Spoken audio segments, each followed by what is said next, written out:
Thanks for joining me for part 2 of this series on two-note comping with 2+2 splits. So in part 1 we learned that 2+2 is just a name I've given the concept of taking a drop 2 4-note chord and basically splitting it up in two pairs of separate dyads. Today we're going to talk about the major 7 chord quality. In the key of C, we got C major 7 over here. It's this shape, right? This is the drop 2 voicing. It's got the 7 on top, and if you play it 2+2, it looks like this. Again, easy to find because we have knowledge of this chord, which is our bar chord based on root on the 5th string, right?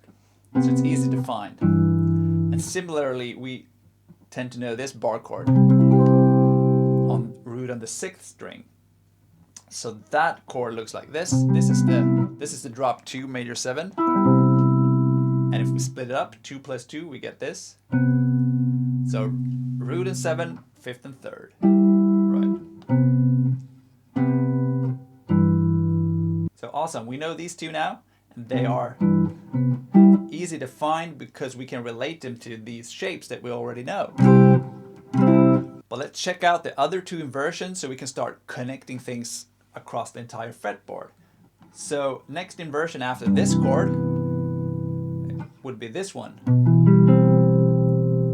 So this one we got the root on top, and if we split it up 2+2, it looks like this. I have to say this one is a bit dodgy. I tend to avoid this one because we got the major 7 on the bottom here. It can sound strange and clash against other things that people are playing. So what I usually do, I mean sometimes I play this, but for 2+2 I tend to just do this. Add the major 7 there and keep those ringing. So for this one it's basically like 2+1. So the shape would be here, root on top, play this, and then move to this one. Right. So the final inversion has got the 5th on top. The 5th is G and it's up here on the 12th fret, and the chord is this. And again, for these chords with the 5th on top, I split it up like this with a 10th first. So the top note and the bottom note, and then I played a cluster in between. Let's put them all together across the fretboard now. We got this. Root on top. 5th.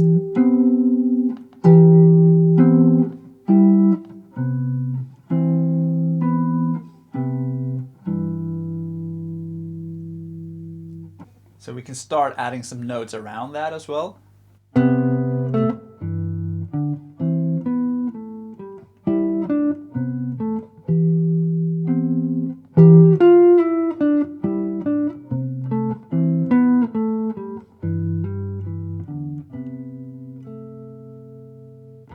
And I'm basically just improvising around the shapes and using my knowledge of the C major scale on all the strings around that to make little motifs and movements going on. Right.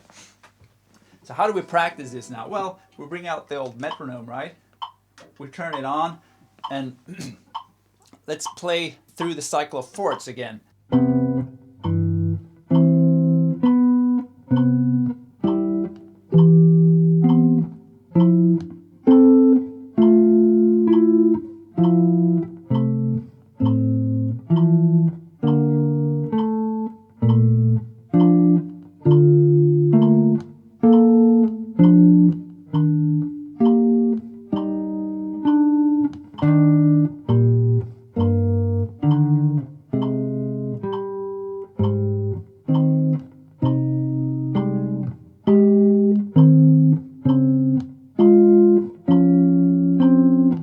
So that's a really good way to get to know all the inversions in all different keys and chords, right?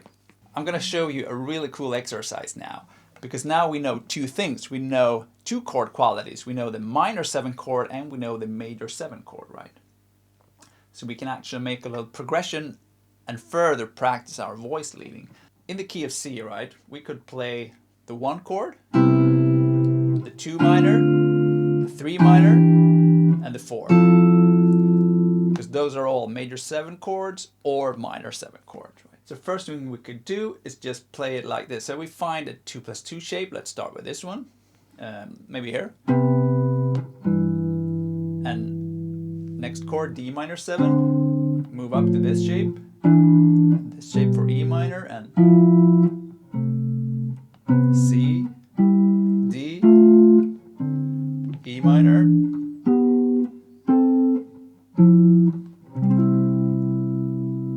So you can practice that round and round and round. However, one thing that I tend to do, and guitarists in general, I think, if we're moving up, we think about frets. So if we're on C and next chord is D, we tend to think that we're going to move up the frets. So that's what I did. I had this shape here, and then I moved up to D minor. And this was very convenient because now at D minor, when I want to play E minor, I can just move up 2 frets, right? It's the same shape. So it's a very guitar kind of thing to do. However, I want you to practice this. It's the same chord progression, but I want you to voice lead the other direction. So the voice leading brings you down on the fretboards, while harmonically we're moving up the scale, right? I'll show you what I mean. So if we start on, let's start on this one. So C major 7 here. So instead of moving up to D minor shape, that's there, and then E minor, let's find the nearest D minor chord the other direction. So C major, that's the D minor. And then how can we move down to E minor? Like this. Move down to F major. Well, here, because that's the 5th of F major, we can do it like that. And back to C major. So now we have the exact same chord progression, and we imply the harmony with the 2+2 splits. It sounds less cliche and less familiar, and it sounds a bit surprising coming from the guitar, I think. So let's do it again a bit faster. So you got like this.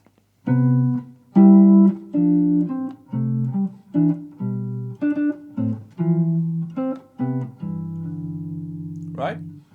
Let's try jumping up an inversion and start over here instead. So, and then the next D minor is here. The next E minor is here.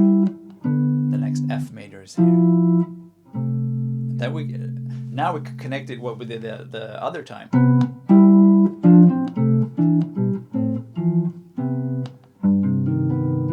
Right.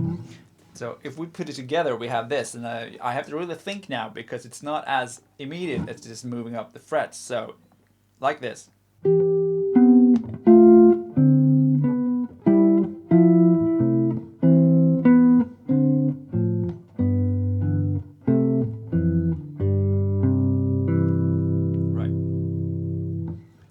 Also, what I want you to do now is don't get stuck in C major. Change keys right away. Let's play it in E flat major. E flat, you know, it's a pretty common key for songs. So make sure you try it immediately in different keys and find what's going on. That way you can test your knowledge of where the inversions are as well. So E flat.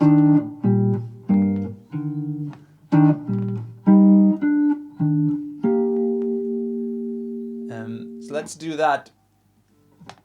E flat, F minor, G minor to A flat. Let's do that little progression again. First voice leading upwards. So if this is our it's beautiful E flat major, F minor 7, G minor 7, A flat, and then back at E flat. Right.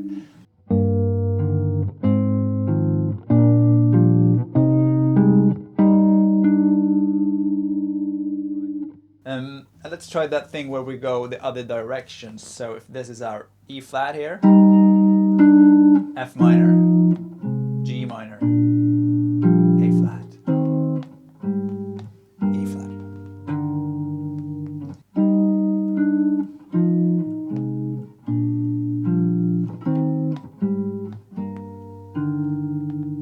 There's a PDF with sheet music, tabs, and chord diagrams on the Patreon channel.